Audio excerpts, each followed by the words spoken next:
Hello, you guys. Today I'm gonna be telling you about all the books that I've read this fall. So what I am counting as fall in this video is all of September, all of October, and every single book that I've read up until today, which is November 21st, aka the first day of winter. As of right now, I have read 16 books since the beginning of September. I read 5 books in September, 7 books in October, and so far I have read 4 books in November. Out of these 16 books, I had 2 5-stars that were both read in September and were both queer fiction novels that were under 300 pages. So the first book that I read in September was The Last One by Will Dean. I had been wanting to read this one for quite some time now because the pitch of it just sounds so good. Essentially, it's about a woman who gets on a cruise with her partner. I forget if it's like boyfriend, fiance, husband, but they get on this cruise. They have their first night there, have dinner, whatever, go to sleep.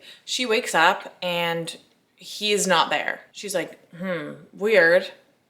Goes out onto the balcony. Is like, where is he? Maybe he's in the bathroom. Not in the bathroom. Goes out into the rest of the ship and realizes that there's literally nobody on the ship. She's like, what the hell is happening? Starts panicking, running around, being like, is somebody steering the ship? Like, what's happening? Am I just floating aimlessly out into the sea? I can't really get into anything more than that because it would spoil, but I just didn't like the direction that the author went with this one. Like, that synopsis up until that part where she starts wandering around the ship being like, what the hell? That sounds so good, but I just didn't like the execution of this. It ended up just feeling a little bit too far-fetched. Another thing that bothered me about this was that throughout the story, we're getting these flashbacks, like childhood flashbacks of the FMC. And by the end of the story, I was like, those were literally pointless. I thought that by the end, those flashbacks were gonna like tie into the story somehow, but they actually just didn't. Like, I did not feel like they did at all. It just felt so pointless. So I ended up giving this a 2 stars. Like, I don't know if I would recommend it. Next book I read is a complete switch up. I read A Family Matter by Claire Lynch. This is a dual timeline story.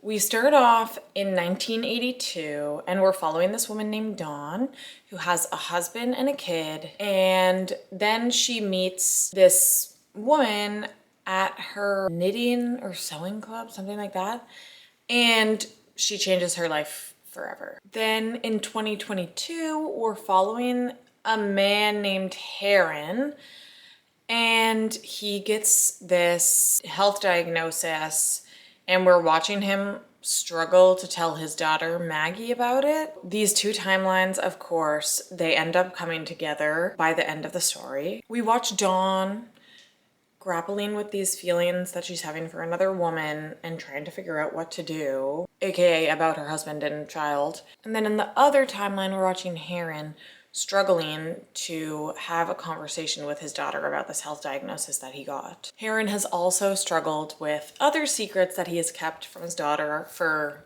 essentially her whole life. These timelines eventually come together in the end, and it was so good.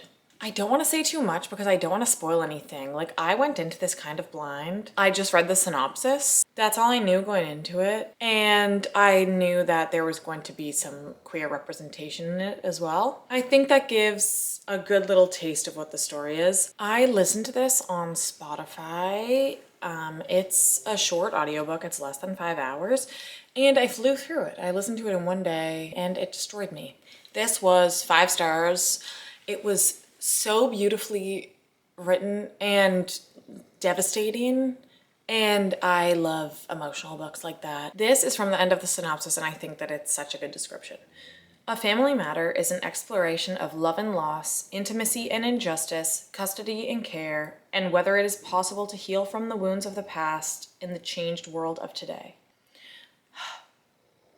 This was so amazing. If you like an emotional read, absolutely read this. And this is actually a nominee for the debut fiction novel category in the Goodreads Choice Awards. Insane debut novel. I cannot wait for this author to write more. Next up, Bury Our Bones in the Midnight Soil by V.E. Schwab. So I talked about this in my reading new releases of 2025 video.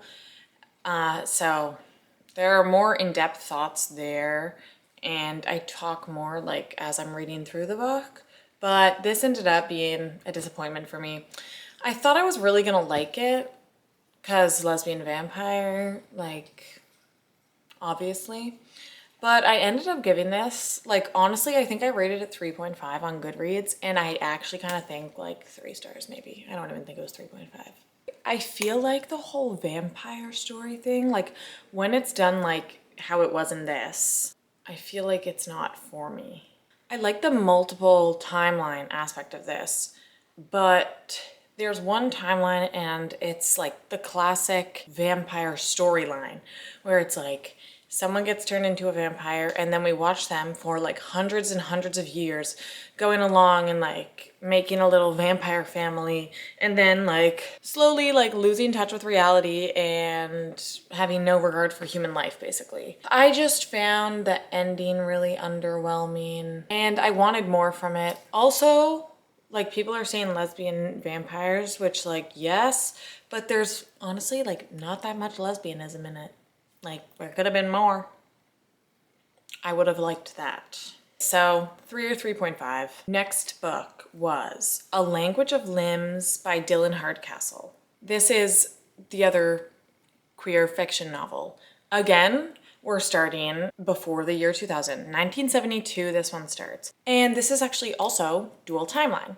So, we're starting off in 1972 in both timelines. We're following one girl who gets caught kissing a girl by her family and then who runs away and never looks back. Then we're following another girl who has feelings for her best friend but is too scared to act on them, so instead does something super fucked up and loses that friend. We watch how both of their lives play out and how differently they play out. The prose in this book was so beautiful. It read so poetic to me, but it was still very easy to follow. I was just completely absorbed into the story. I loved it so much.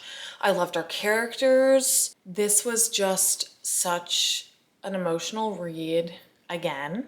I need to buy this book physically as soon as possible and reread it and highlight like all the beautiful quotes in it. I want to read more Dylan Hardcastle so bad.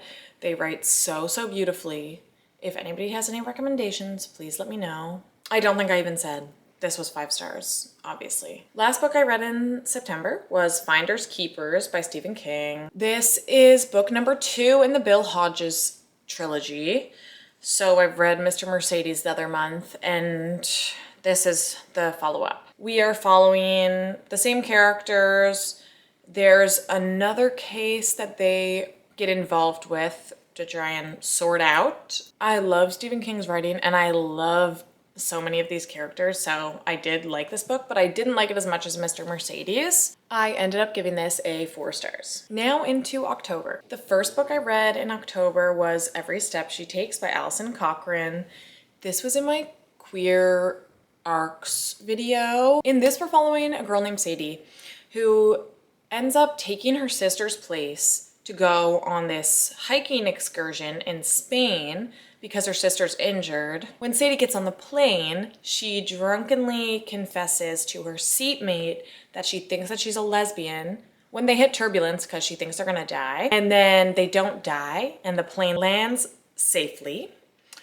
And her seatmate, Mal, ends up being on this hiking excursion that she's on in the same group. We get to be in this really cool setting of following Mal and Sadie. This is dual POV, by the way. We get to watch them on this hiking excursion, which is like such a different setting than any other romance that I've read. So they're like hiking 12 kilometers a day and then they're like staying in hostels and they get like to stay in rooms together. Mal is like super outdoorsy and she's actually done this hike before. So she kind of gives Sadie a hand, helps her out, they become friends, and then it goes from there. I really liked this. This was cute.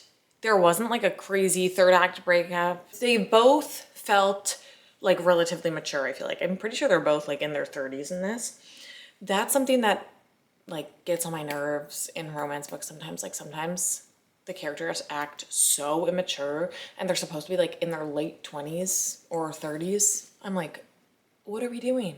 Please. Anyways, super fun, 4 stars. Next, I read The Wives by Valerie Keough. I listened to this on Hoopla and it was so bad. Like, I can't even tell you what this was about. This woman gets on a cruise with her like super rich husband and then her 3 other friends that are in couples as well. And it's just like so weird. The pacing is insane. It felt so slow for like so long. And I was like, what is happening? What are the vibes right now? Like I couldn't tell. I was like, are these girls even friends? It seemed like a lot of their relationships were like toxic and these were supposed to be like best friends and nobody was trying to help each other out like at all. It just felt so weird. Then the author kept throwing in these like insane plot twists, like just for the sake of a plot twist, I feel, and they were not cohesive with the story at all. Anyways, I should have probably DNF'd it. Like, I don't really know why I finished it, but anyways, 1 star. Would not recommend at all. Next book I read in October was End of Watch by Stephen King. This was book number 3 in the Bill Hodges trilogy. It ended up being my least favorite. So Stephen King is known to do supernatural things sometimes. So in this trilogy, the first 2 books were not supernatural. There's a little hint of it in Finders Keepers, I think, but I really like the characters and I kind of thought that maybe he was just gonna explain it away a different way, but we end up kind of diving really into it in this last one, which I wasn't the biggest fan of because we hadn't touched on anything supernatural prior to this. However, again, I love Stephen King's writing 90% of the time and I loved these characters. I did really love the ending of this one and like the wrapping up of these characters' lives. I gave this a 3.75 just because I didn't like it as much as Finders Keepers, but 3.5 would be too low. So I was being particular this time. I definitely would recommend the trilogy. So good if you don't mind reading about crime and people dying. Next book was Dead and Breakfast by Kat Hillis and Rosie Thor. This was also in my Reading Queer Arcs video, so watch that if you want full thoughts. But I ended up really liking this one.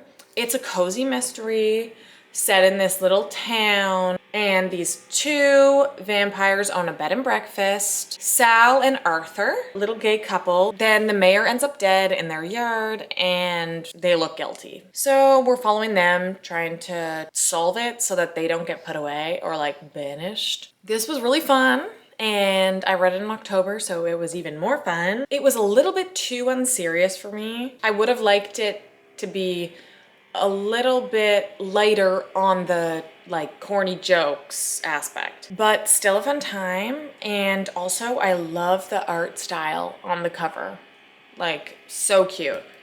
Okay, next book, guys.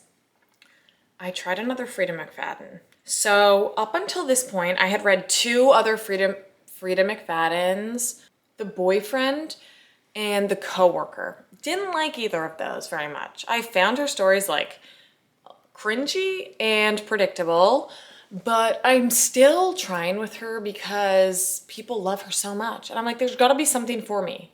I haven't read The Housemaid, and I also think that I should read that, at least the first one. But this one was available through Skip the Line, so I scooped it up and was like, let's give it a go. The Intruder by Frida McFadden is another dual POV story. One perspective, we're following Casey, who lives in a cabin in the woods, you know, isolated vibes. A big storm is coming. She's like, oh my God, is my cabin gonna make it through the night? Don't know, maybe it'll blow over. She's like getting ready to lock up for the night, and she finds this girl in her shed. And the girl is covered in blood and has a knife. She takes her into her house because it is like a young kid. She takes her into her house, and is trying to get anything out of her. Like, who are you? Where did you come from? Why are you covered in blood? In the other point of view, we're following a young girl who has a mother who is a hoarder and who is getting bullied at school for being dirty. But whenever she tries to clean up at her house, her mom freaks out and it doesn't end well. I don't know what it was about this in particular, but I didn't find it predictable. And the ending of this was like so, I don't know, it was so good. I liked it a lot. I think that some people are not liking how it wrapped up, but I like really liked it, honestly. So I was happy.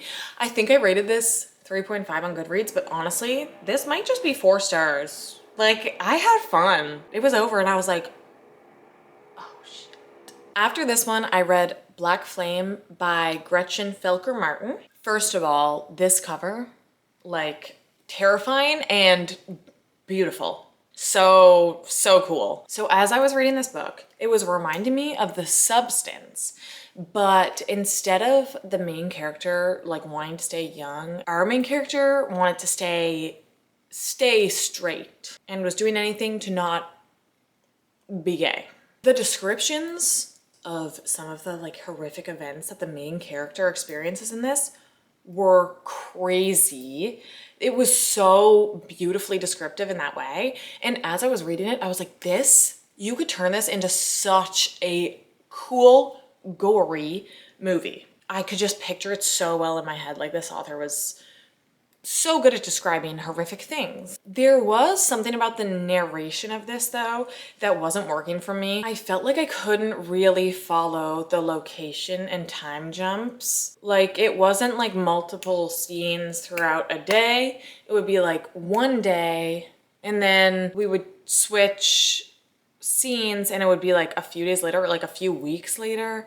And it would take me a second to realize that. It was still a really fun read. I always love a story of somebody like grappling with their sexuality or identity.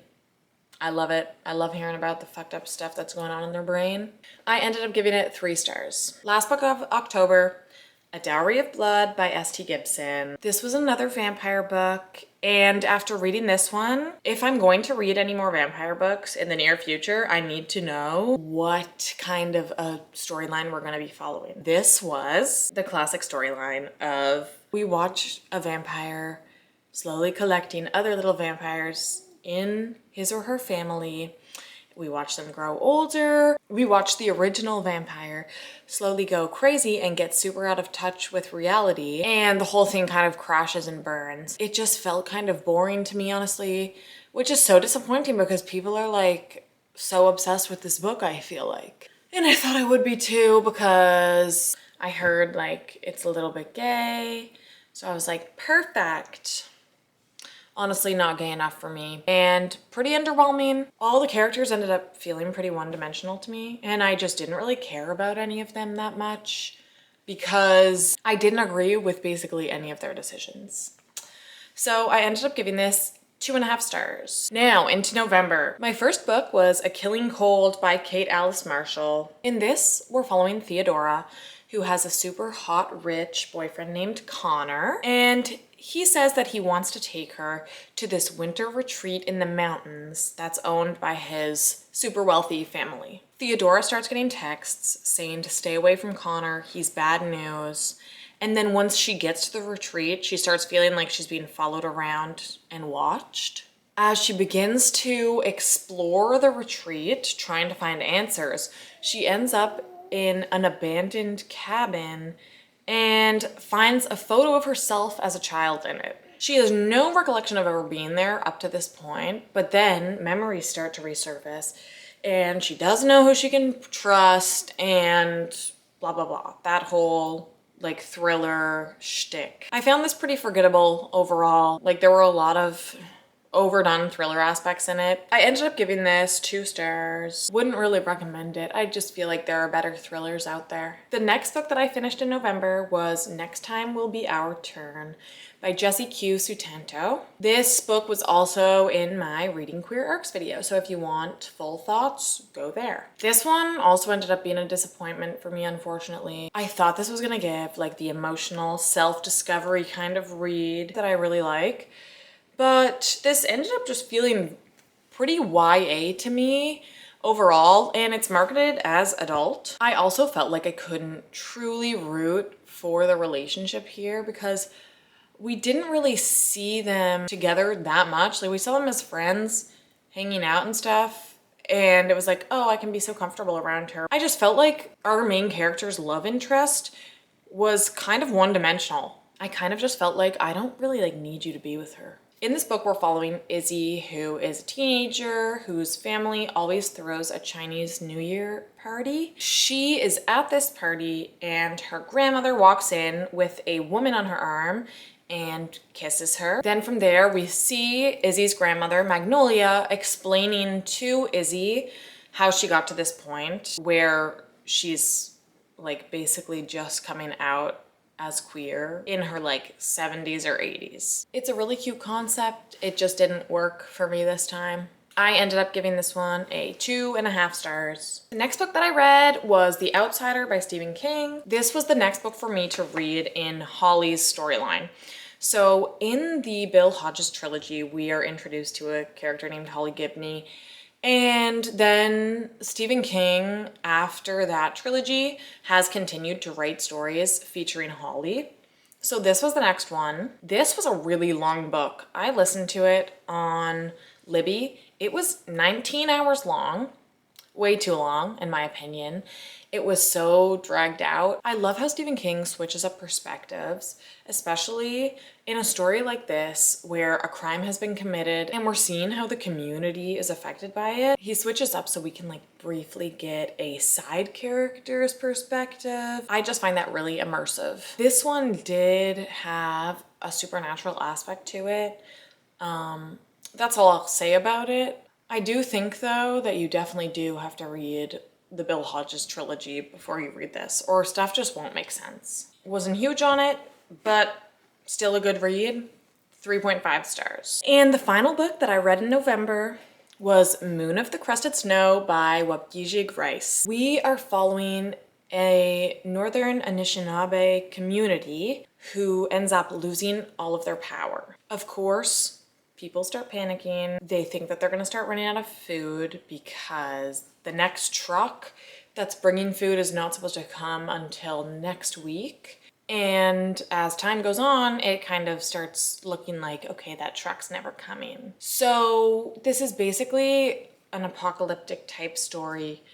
We're watching the community having to deal with no electricity, very, very low food supply, and how they have to start rationing now. As with any apocalyptic story, you can kind of imagine how this goes. Leadership becomes a confusing thing, so we watch the community grapple with that. We watch the community grapple with outsiders, and that's pretty much it, honestly. I didn't find that a ton happened throughout this. I was waiting for it to get like more messy, but it did not. I really did like reading about First Nations culture and also getting little tidbits of like their history from some of the elders in this community. I thought that was very interesting, and I haven't read a ton from First Nations authors, so I found that really enjoyable. I overall did think that this was really well written and atmospheric, so I ended up giving it a 3.5. That is all 16 books that I read in the fall from September to November 21st. I hope you like this video and I hope you get some book recommendations from it. My 2 5-star reads were amazing and I would recommend them to anybody. They were both emotional, eye-opening, and educational, and I need to pick them up physically as soon as possible. I will see you in the next one.